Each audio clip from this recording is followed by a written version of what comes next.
Tignan nyo yung view guys. Oh. Yung view.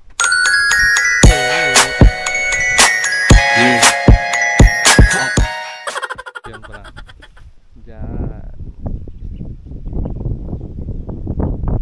Ganda. Yan. Dito kami sa taas guys.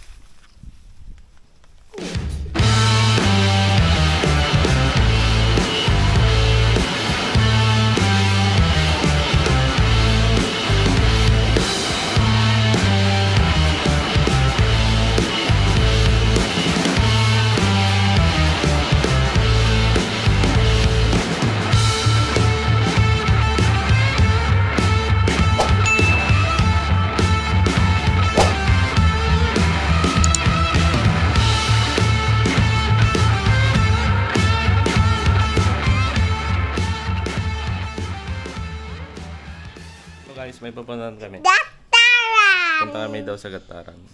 Punta kami sa Gataran. Titignan namin yung ano, yung Nabangbang kami. pinya namin doon sa bundok, no? Parang may dandang elephant TV na. Sabi ni Dongdong. So, yun guys, titignan natin yung tanim natin na pinya and then tignan rin natin yung mga kambing natin mamaya. Yeah. Oh, hello guys. Ayan, punta na kami dun sa ano, pinyahan guys. Bale po, dito kami dumaan. Shortcut para hindi na kami dadaan sa matarik na ano. Diyan. Tatagusin namin yan. Mamaya. Meron kasama guys nito guys. Bale mahihain siya guys. Yan. Sayang yung ano guys. Sayang yung Jinjansu guys. Sayang. Kaya nakapayong siya guys. Yan. Ang ipapakita natin is yung teknik ko para mas lalong lumaki yung bunga ng pinya. Yun ang papakita natin. Pero hiningal ako guys. Dito tayo.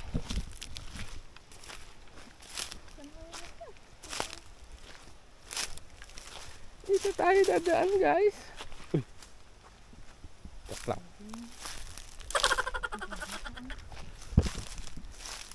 May gamam? What? Oo, mama. Wala ako ng ano.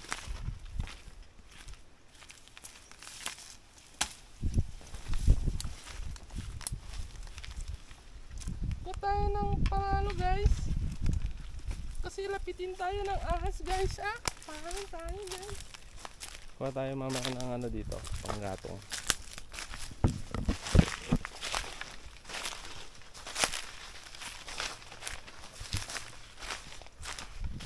Ito na tayo.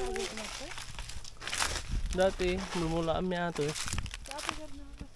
Kaya ako masangon. Ako masangon. Masangon.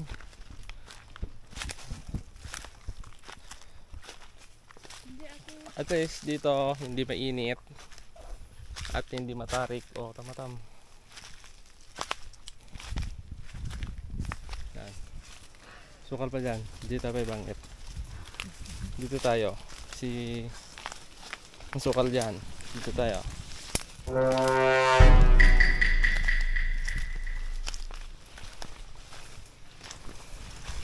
Sayang yung Jinjansu guys.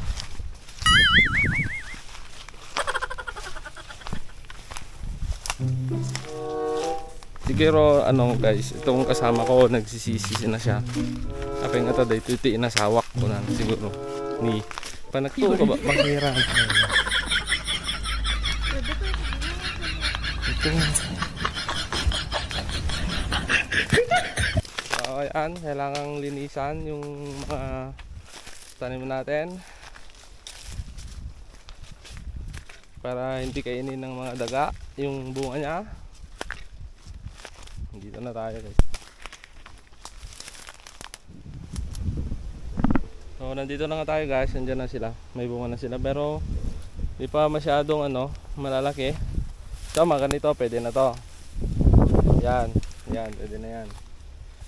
Bale, tanggalin natin ito. Yung kanyang ano, ito. Tanggalin natin yan. Yan, para yung imbes na lalaki ito, yung kanyang crown pupunta sa kanyang bunga para mas lalong lumaki. Ganun yung gawin natin. Ganito lang guys, tignan nyo ako. Watch me, Nene.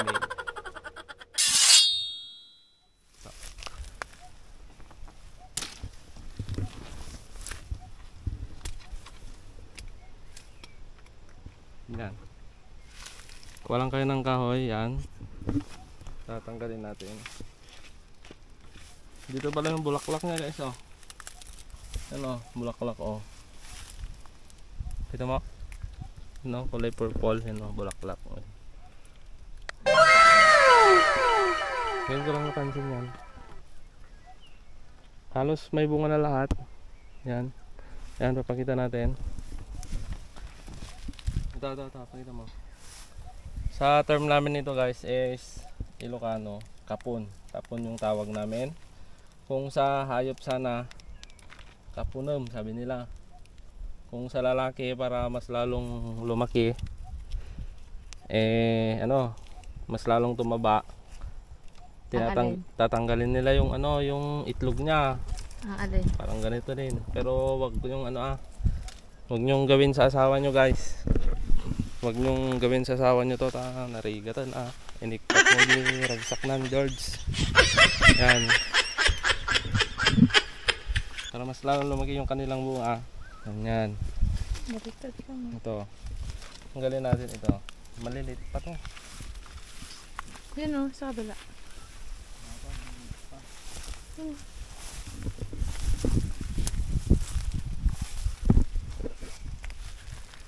Di pa pwede to guys kasi maliliit pa masyado yung parang ganito sana yung kamay natin.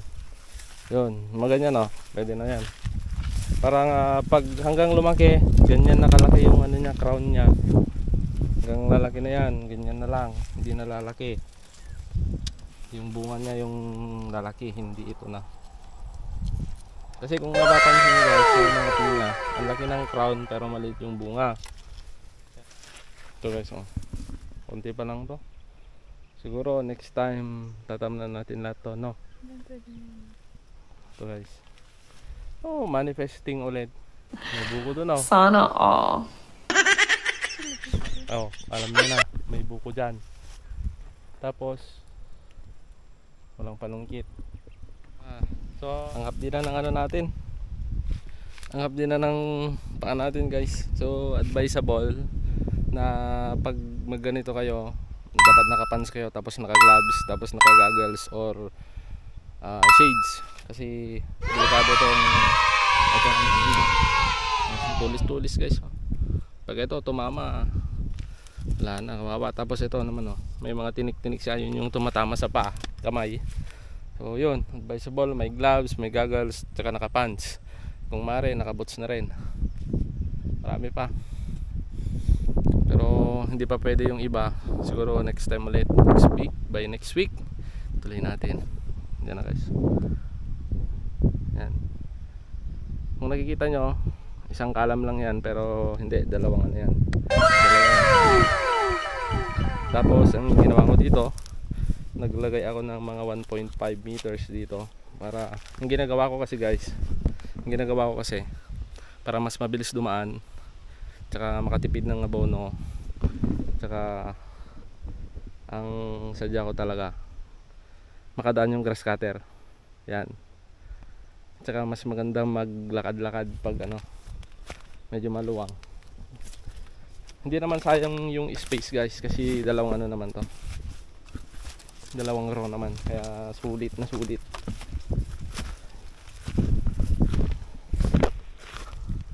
So yun lang guys, update ko kayo next week, by next week papakita ko sa inyo kung ano yung kahihinat na ginawa natin. At patuloy yan hanggang sa mag-harvest tayo.